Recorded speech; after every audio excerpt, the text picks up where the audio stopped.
저는 30대에 20kg 가까이 빼본 적이 있습니다.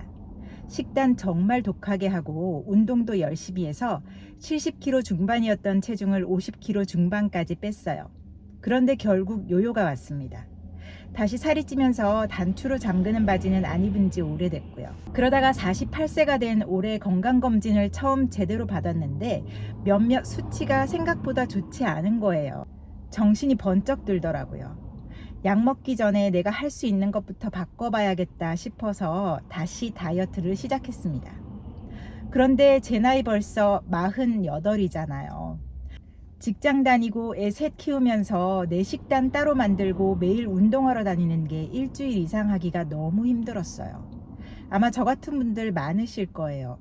살은 빼야겠는데 가족들 밥 챙기면서 내 다이어트 식단까지 따로 만들기는 귀찮고, 하루 종일 일하고 집에 오면 운동복 갈아입고 다시 나갈 생각만 해도 지치는 거죠.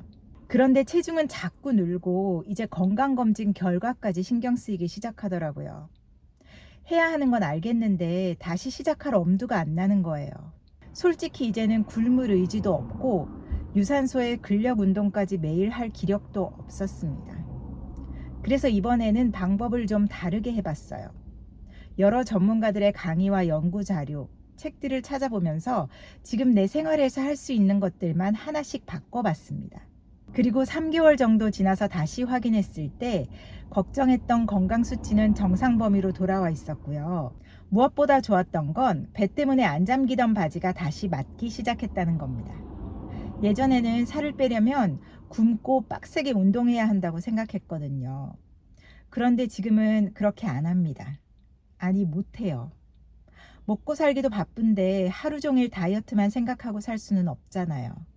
그래서 오늘은 저처럼 그냥 살기도 바빠서 다시 다이어트할 엄두가 안 나시는 분들을 위해서 자는 동안, 밥을 먹은 뒤에, 평소 생활하는 동안에도 내 몸을 살 빠지기 좋은 방향으로 만들어주는 4가지 방법을 말씀을 드리려고 합니다. 첫 번째로 밥을 줄이기 전에 먹는 방법부터 바꿔보세요. 다이어트 시작하면 제일 먼저 뭘 하세요? 보통 밥부터 줄이죠. 한 공기 먹던 걸 반 공기로 줄이고, 그래도 안 되면 저녁에는 밥을 아예 안 먹기도 합니다. 그런데 저는 이번에는 밥을 무조건 줄이는 것보다 먹는 방법부터 바꿨어요. 채소와 단백질을 먼저 먹고 밥 같은 탄수화물은 뒤에 먹었습니다. 그리고 가능하면 탄수화물만 단독으로 먹지 않고 단백질과 채소를 같이 먹었어요. 실제로 이런 식사 순서는 식후 혈당과 인슐린 반응을 완만하게 하는 데 도움이 될 수 있고, 채소와 단백질을 함께 먹으면 포만감을 높여서 자연스럽게 탄수화물이나 전체 식사량을 조절하는 데 도움이 되더라고요. 그런데 여기서 하나 더 알아두셔야 합니다. 탄수화물이라고 다 똑같이 반응하는 건 아닙니다. 어떤 음식은 소화 흡수가 빨라서 혈당을 빠르게 올리기 쉽고, 무엇과 같이 먹느냐에 따라서도 식후 반응이 달라질 수 있습니다. 음식을 먹으면 혈당이 올라가고 그 혈당을 처리하기 위해서 인슐린이 분비되죠. 인슐린 자체가 나쁜 건 아닙니다. 우리 몸에 꼭 필요한 호르몬이거든요. 다만 인슐린은 포도당의 이용과 저장을 돕는 동시에 지방 조직에서 지방이 분해되어 나오는 것을 억제하는 작용도 합니다. 그래서 제가 신경 쓴 건 인슐린이 안 나오게 만드는 게 아니라 혈당이 크게 출렁이는 식사를 피해가는 거였어요. 그러니까 무조건 나는 밥을 많이 먹어서 안 빠지나 봐 하고 양부터 줄이기 전에 내가 어떤 탄수화물을 무엇과 함께 어떤 순서로 먹고 있는지부터 한번 보세요. 저는 여기부터 바꿨습니다. 그런데 음식을 아무리 잘 챙겨도 잠을 제대로 못 잔 다음 날은 제 몸의 반응부터 달랐거든요. 그래서 두 번째로 신경 썼던 게 바로 수면입니다. 저는 잠을 제대로 못 잔 다음 날이면 확실히 달라요. 몸도 굉장히 무겁고 음식도 더 자극적인 걸 찾게 되더라고요. 예전에는 오늘은 왜 이렇게 흐트러졌지 하면서 그냥 제 의지 문제라고 생각을 했었거든요. 그런데 수면에 관한 자료들을 찾아보니까 잠과 대사 건강은 생각보다 밀접하게 연결이 되어 있었습니다. 건강한 사람들의 수면 시간을 제한한 실험에서도 인슐린 민감도가 떨어지는 현상이 관찰됐습니다. 수면 부족은 식욕 조절이나 음식에 대한 보상 반응에도 영향을 줄 수 있고요. 그래서 저는 요즘 다이어트 한다고 잠을 줄여가면서 운동하지는 않습니다.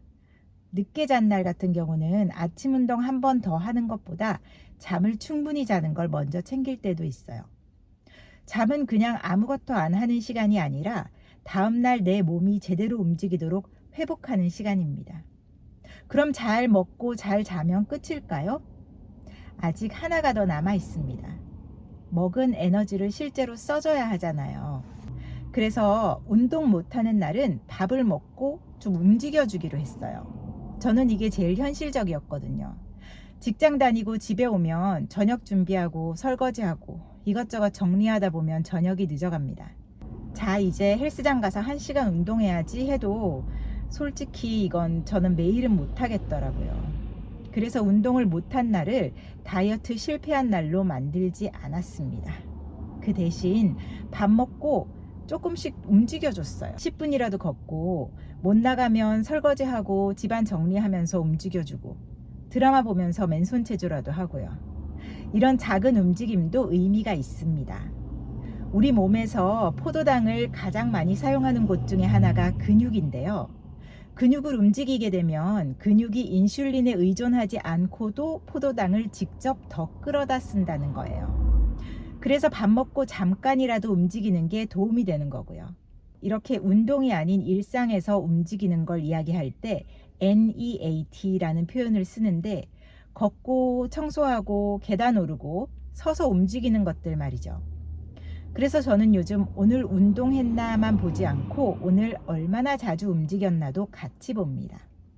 헬스장 1시간을 못 가더라도 괜찮아요. 일단 밥 먹고 10분부터 움직여 보세요. 그런데 여기까지 들으면 이런 생각이 들 수 있습니다. 결국 혈당 얘기잖아. 그럼 탄수화물 안 먹으면 되는 거 아닌가?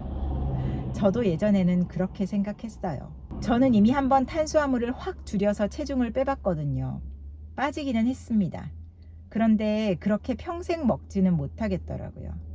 그래서 이번에는 질문을 좀 바꿔봤어요. 이거 먹으면 살 빠질까가 아니라 내가 이걸 평생 먹으면서 관리할 수 있을까? 저는 평생 밥도 빵도 완전히 안 먹고 살 자신이 없었거든요. 그래서 4번째로 제가 바꾼 게 탄수화물을 끊는 게 아니라 탄수화물의 종류를 바꾸는 것이었습니다. 특히 제가 독한 마음 먹고 줄인 게 과자랑 달달한 빵, 설탕이 많이 들어간 음료처럼 정제된 탄수화물이었어요. 그 대신 통곡물이나 콩, 오트밀처럼 식이섬유가 들어있는 탄수화물을 더 자주 선택했습니다. 그리고 앞에서 말씀드렸던 것처럼 가능하면 단백질과 채소를 같이 먹었고 저는 이게 훨씬 현실적이었어요. 탄수화물을 평생 끊을 수 없다면 끊는 법보다 잘 먹는 법을 배우는 게 낫잖아요. 결국 제가 이번에 바꾼 건 대단한 게 아닙니다. 먹는 순서 바꾸고 잠 챙기고 식후에 조금이라도 더 움직이고 탄수화물을 끊는 대신 잘 골라 먹는 것이었죠. 하나씩 보면 별거 없어 보이죠. 그런데 저는 오히려 그래서 할 수 있었습니다. 30대에는 독하게 해서 20kg 가까이 빼봤지만 결국 다시 돌아왔잖아요. 그래서 48인 지금은 빨리 빼는 것보다 오래 할 수 있는 방법을 찾고 있습니다. 저도 아직 진행 중이에요. 그리고 또 말씀드리고 싶은 게 제가 말씀드린 이 4가지 중에서도 매일 가장 많이 고민되는 게 그래서 뭐 먹지? 라는 건데요. 특히 탄수화물을 건강하게 바꾸려고 하면 아침에 이제 빵 대신 뭐 먹어야 되지? 막막하죠. 고정 댓글의 영상에서는 제가 실제로 자주 활용하고 있는 오트밀로 단백질과 식이섬유까지 챙겨서 맛있고 든든하게 한 끼로 먹는 방법을 소개해 드립니다. 굶고 참는 다이어트 말고 먹고 살기 바쁜 우리도 할 수 있는 방법으로 같이 해봐요. 고정 댓글의 영상에서 다시 뵙겠습니다.